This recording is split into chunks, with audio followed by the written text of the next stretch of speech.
mon copain, un homme de 31 ans, passe le week-end du Memorial Day seul dans une cabane avec une amie de 31 ans. Cette situation est déclenchante pour moi en raison d'expériences passées avec des limites inappropriées dans ma relation précédente.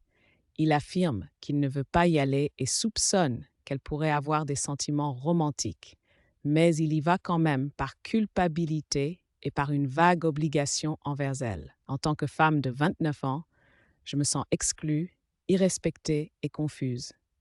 Je veux le soutenir, mais j'ai aussi besoin de me sentir priorisée et en sécurité émotionnelle.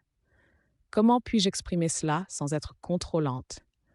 J'ai proposé des solutions et des compromis potentiels, en indiquant clairement ce qui me dérangeait et que je ne le mettrais jamais dans cette position. Je lui ai dit qu'il serait incroyablement blessé, et à juste titre, si je lui faisais cela. J'ai précisé qu'il pouvait décider par lui-même de ce qu'il voulait faire, et j'ai expliqué ce que je ne tolérais pas d'un partenaire. Il a reconnu et convenu que tout ce que je disais était vrai. Pourtant, il y est allé quand même, invoquant le désir de rompre l'habitude d'être inconstant et se sentant obligé d'honorer son engagement. Je lui ai envoyé un message disant que je l'aimerais toujours, maintenant seulement comme un ami. Comme je lui avais dit dès le début, maintenant je ne suis même pas sûre de pouvoir ou de vouloir. L'amour est un choix.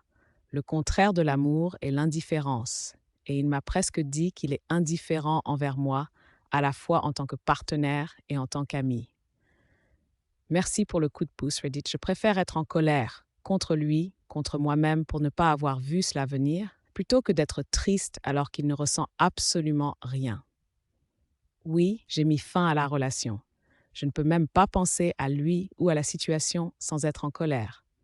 J'attends avec impatience que la colère se transforme en indifférence.